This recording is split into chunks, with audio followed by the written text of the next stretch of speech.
Hamilton's airport says it's ready to start flying internationally again for the first time since the pandemic hit. But airlines there have had to delay flights to the United States and the Caribbean as the airport waits for permission from Transport Canada.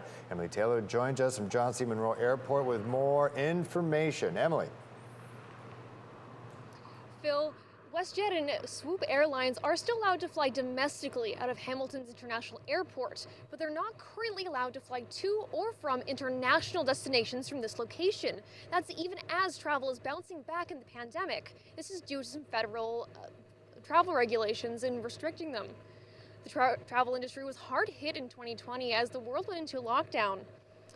WestJet says it suffered 90% decrease in demand for flights last year, and 2/3 fewer travelers passed through Hamilton's airport last year compared to 2019. And even with a surge in flights over the summer, WestJet still says they're well behind pre-pandemic levels of service. In a roundtable with local members of parliament and other stakeholders today, WestJet and Swoop Airlines outlined changes that would help the industry bounce back, including getting rid of some of the required PCR testing to enter Canada, as the high cost of the test limits who can travel, and scrapping the country's blanket advisory to avoid travel given to Canadians' high vaccination rates. Currently, 10 different Canadian airports are allowed to fly internationally, mostly in major markets like Toronto, Vancouver, and Montreal.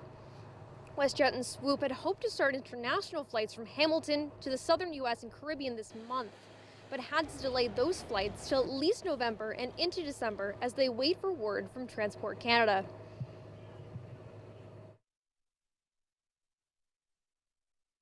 A ton of standard, exceed them, in terms of cleanliness and testing facilities and quarantine, all kinds of things to be COVID compliant. So we know Hamilton's ready, and we're excited about that. So.